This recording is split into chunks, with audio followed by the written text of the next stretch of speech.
Society will tell you, do this, don't do that. But it is up to you, your sense of judgment, your sense of knowledge, your sense of ability that enables you to embark on a particular path. We learn about life through questions. Then is everybody intuitive? Isn't that restricting the growth? How do you find that balance? Is it a verb like work to do? How do we progress and work on that? To answer some of these, Mr. Praveen Mankar, founder of Pratibim Charitable Trust, brings to you Face to Face.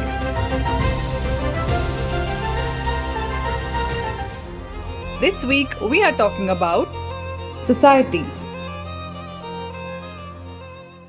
Man is inherently a social animal and has been living in society since probably prehistoric times.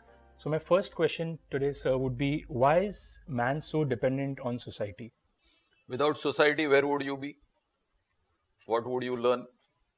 How would you associate with different people? It is your society that enables you to do what you do. It is the society in which you were born and brought up that gives you the initial skills to navigate in life. So from that point of view, society is important. Okay. So society is supposed to take care of you by default. I mean, that's one of the advantages of staying in a society. But we still notice that many a times society is not really positive all the time. Sometimes get jealous with your progress, or they try to put some obstructions in your path. So why is it that something which is supposed to be a critical part of your life sometimes put obstructions in it?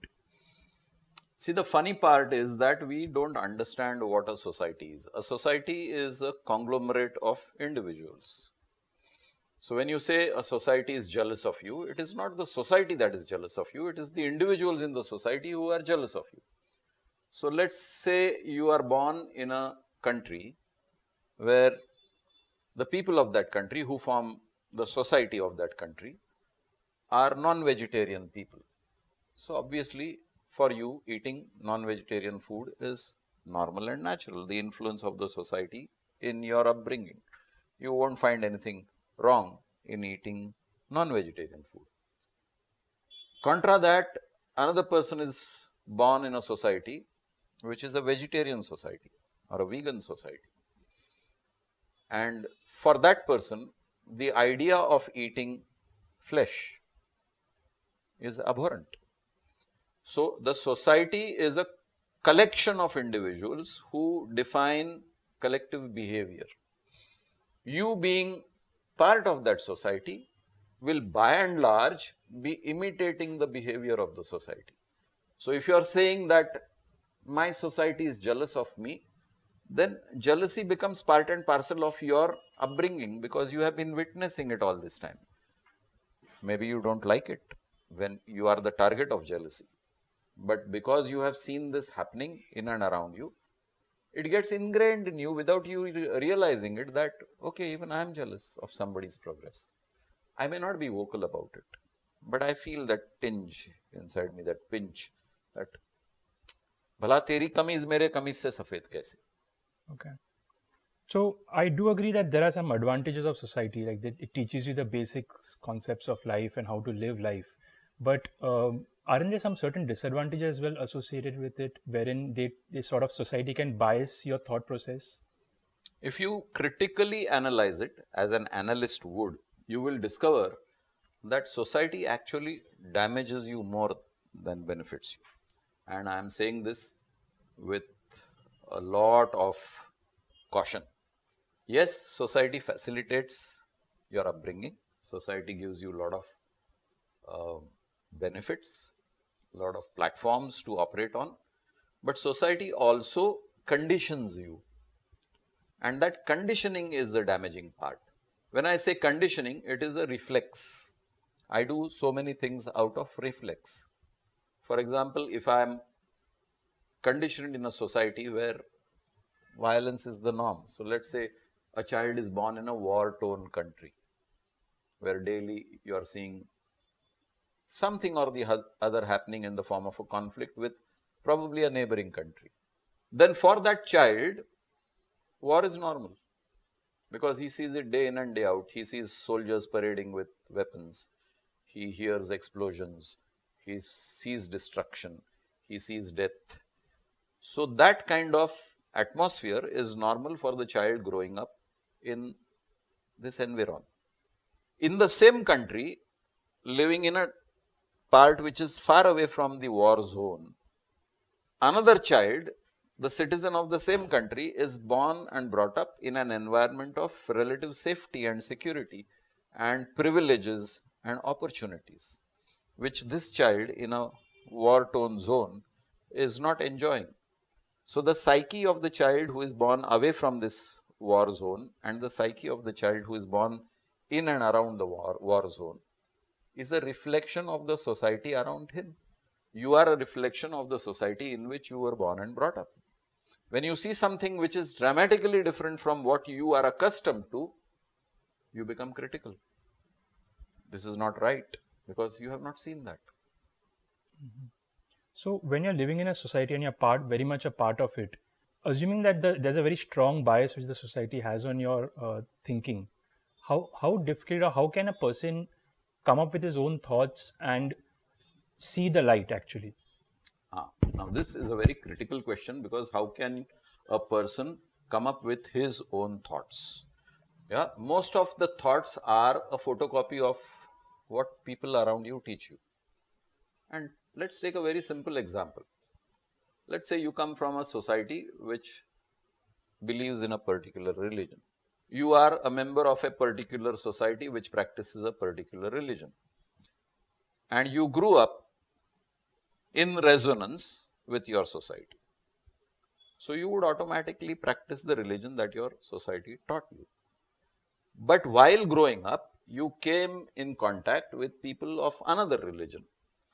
And you probably found certain deficiencies in your religion, your society's religion, which were not noticed in the society of another religion. So you got attracted to another religion.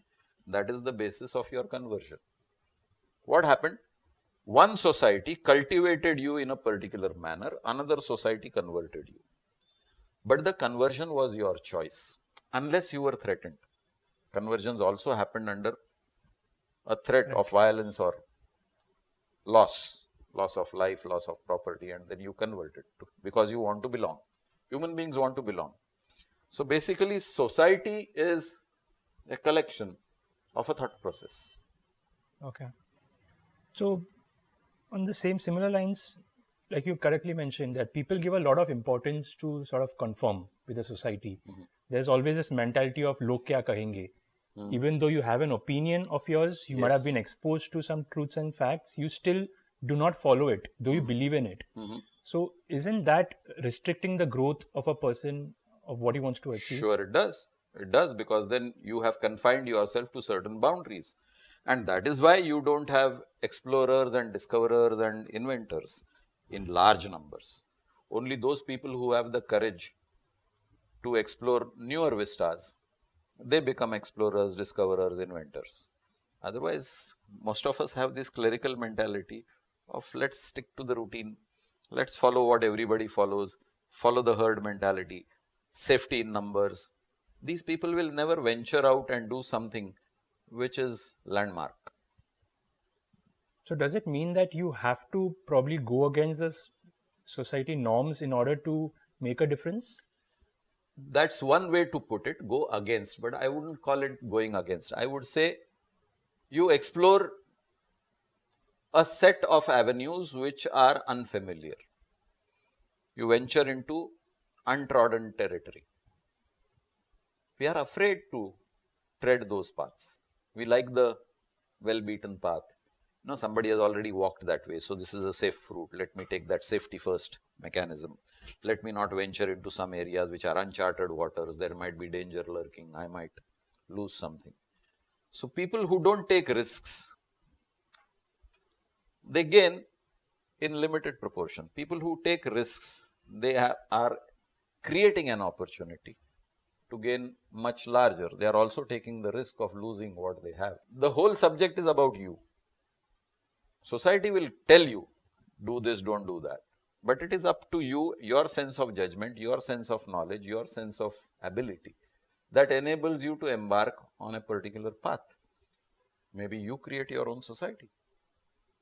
Right. Yeah, today's generation has created its own society.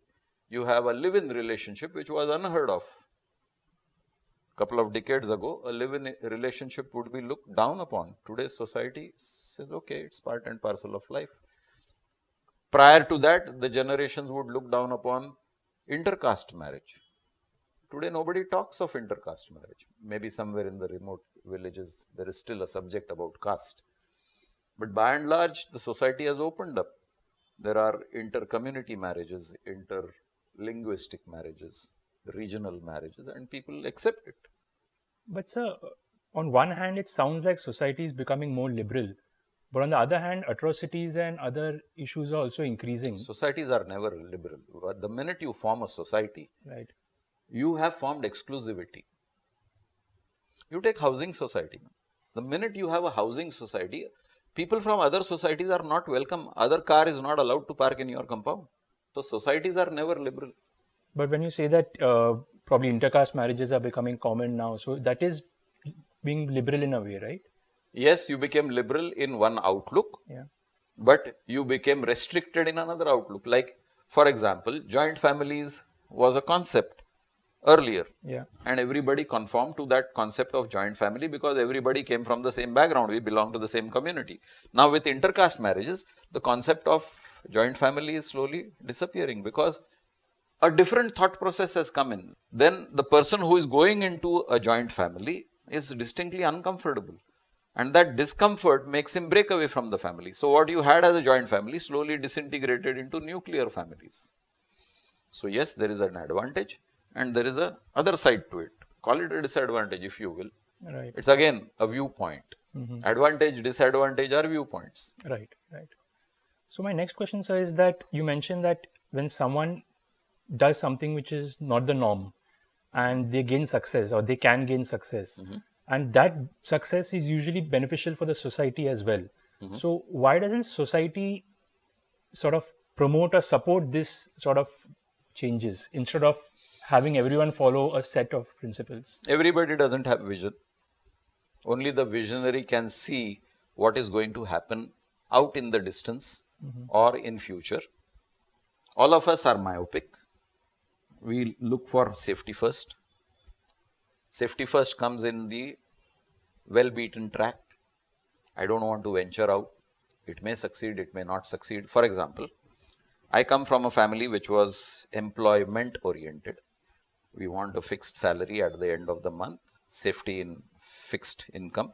So every child in that family is encouraged to be an employee somewhere, find a good job, get a fixed income and be happy. One child decides to venture into business.